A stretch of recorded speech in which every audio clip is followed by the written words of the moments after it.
nabigyan ng pagkakataon makapagserbisyo sa edad lamang ng 24 anyos at sabik na lalo pang ipagpatuloy ang pagpapalalim ng kaalaman at kakayanan upang lalong mapabuti ang pagseserbisyo para sa syudad at sa mga mamamayan ng Maynila.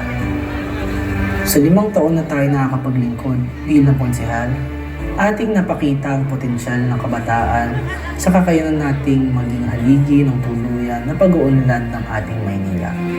Binigyan tuos natin ang pagbibigay ng pagkakataon at oportunidad sa kabataan, ang kalinisan ng ating mga kalye at kapaligiran, at patuloy na pagpapalago ng kabuhayan para sa ating mga mamamayan.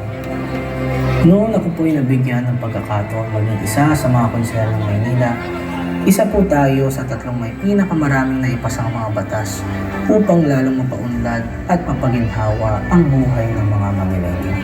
Mula sa karahasan noong panahon ng pandemya, ang ating patuloy na pagbangon, ako'y kasama at kasabay ninyo.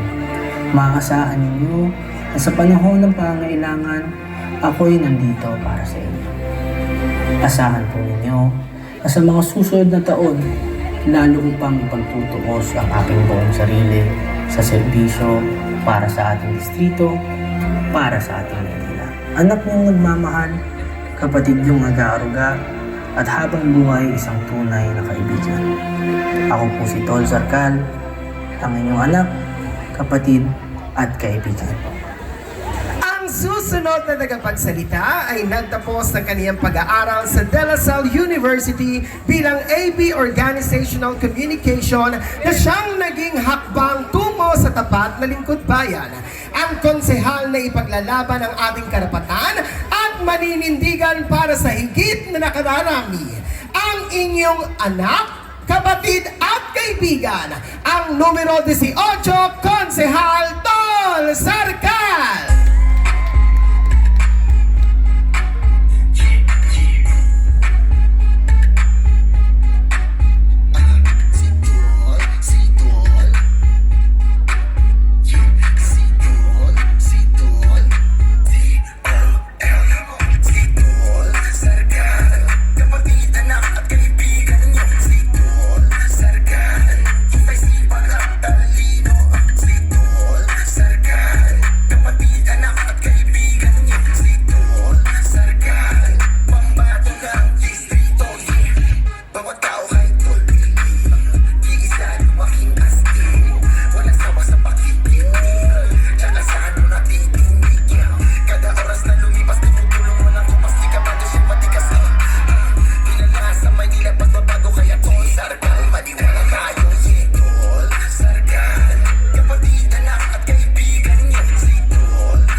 I love you din. Mga batang Quiapo, magingay! Ang dami natin ngayon sa Quiapo. Mula dito sa ibaba hanggang dyan sa upper box. Hello! Wala kayong ticket dito. Magkano ticket dyan? Wala ka lang bayad. Siyempre wala naman talagang bayaran dito. Pero mga batang Quiapo, mahal na mahal po namin kayo. Nagpapasalamat pa po kami ngayon pa lang. Sa dami po ng tao ngayon na nandito. Feeling na po ng Your Miss Choice. May nanalo na sa 3 distrito ng Maynila. Tama po ba? Alam ko rin naman din po, sa tagal ng panahon, matagal na po tayo magkakasama. Kilala nyo na po ang mga Zarcal sa 3 distrito ng Maynila. Ilang laban na po ang sinamahan nyo po kami dito po sa 3 distrito. At kahit ako rin po nung panahon na sa laban ko na rin nung nakarang leksyon, hindi nyo rin po iniwan ng mga Zarcal. At walang naging talo po ang mga Zarcal dito po sa 3 distrito ng Maynila. Ang maitatanong ko lang naman po sana ngayon, sasamahan nyo po ba ulit kami sa laban namin na ito? Promise? Talaga? Kaya I love you. Pero alam niyo po, dito po sa laban namin na ito, kung pwede po sana, kami rin makarequest ng konti lang din. Total, hindi naman na tayo naiiba sa isa't isa. Kilalang kilala nyo na ako, kilala ko rin po kayo. Gawin na po natin yung mga bago po nating konsehal. Iupo na rin po natin sila sa Konseho ng Maynila dito po sa Ikatlong Distrito. Kaya?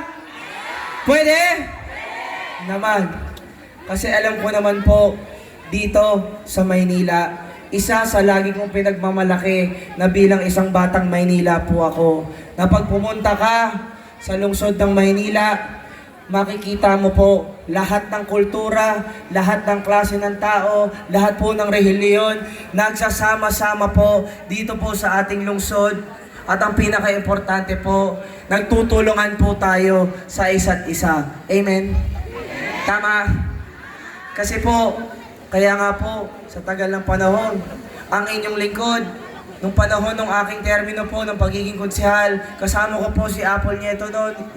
Kami po, dalawa sa mga tumulong din po na magkaroon na rin po tayo ng Muslim Cemetery sa lungsod po ng Maynila. At sa panahon din naman po, nang si Tol Zarcal ay naupo rin po, nung nakaraan din, isa po sa pinrioritize talaga natin dito po sa ating lungsod, ay magkaroon na rin po tayo ng Sharia Court dito po sa Metro Manila, dito po sa lungsod ng Maynila. Kasi alam ko po sa aking mga kapatid po na Muslim, kapag may mga problema pa po kayo, pupunta pa po kayo sa malayo na lugar para lang din po may address ang mga problema ninyo. Kaya kami dalawa po ni JB Hison nung panahon po na yon sa District 5, nagtulungan po kami.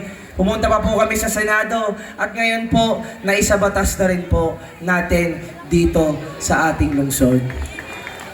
At alam ko rin naman din po, kung saan man tayo nanggaling, kung anong probinsya man tayo nanggaling, kung tayo po ay naninirahan sa Maynila, alam natin kung sino po talaga ang may malasakit po para sa atin. Tama?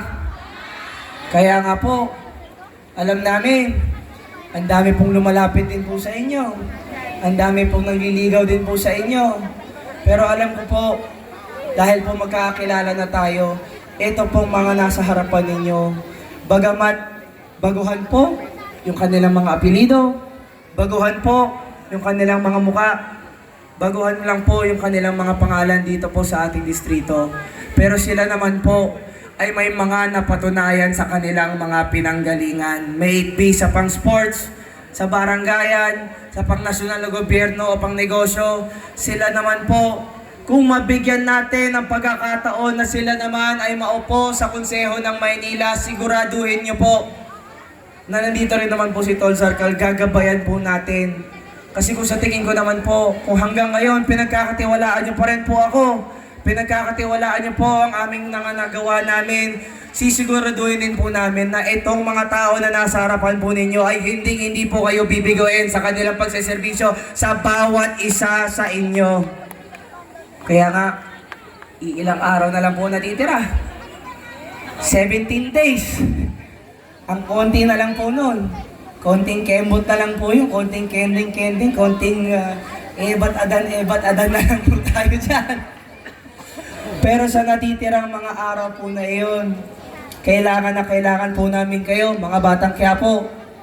Kaya dahil alam ko naman po, mahal na mahal nyo ang Your Miss Choice. At doon sa natitirang mga araw po na iyon, kung kaya nyo po kami, i-chismis na. Sa chismosa yung kapitbahay, taas kamay mga chismosa dito. Nasaan ba kayo dyan? Nasaan ba? Nasaan ba? Oh, di ba? Nagtuturoan pa yung iba dyan. Oh, sige, kakalabit pa. Eh, kung chismosa ka, di ba? Taas mo yung kamay mo. I-chismis nyo na po kami na Your Miss Choice na po kayo.